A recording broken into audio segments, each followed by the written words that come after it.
Alicia Moreno Morales, de la Falla Doctor Álvaro López Sant Joan de Déu. Tengo 30 años y trabajo en el departamento de marketing de Adidas Group. Bueno, yo lo llevo muy bien, me llevo muy bien con todas mis compañeras, la verdad, y no se nota tampoco la edad, la diferencia. Fue una explosión de sentimientos que es muy difícil de explicar, la verdad. Alegría, satisfacción por un sueño cumplido, no sé, muchísimas cosas, que fue increíble.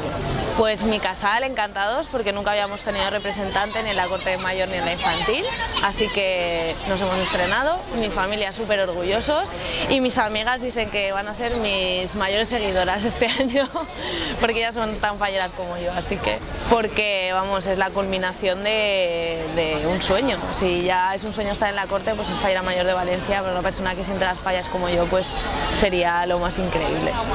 Lo tendría que pensar, porque hay muchos colores que me gustan. Mi favorito es el verde, te puedo decir eso. Yo creo que no suprimiría la llamada, en mi opinión, porque creo que es una tradición que se viene haciendo desde muchísimo antes de que Rita Barberá estuviese de alcaldesa.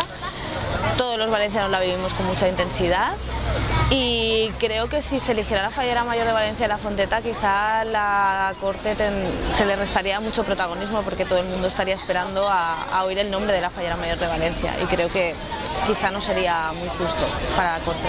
Las promocionaría tanto a nivel nacional como internacional, porque desgraciadamente no se conocen a nivel de redes sociales. Creo que se está trabajando en muy buena línea.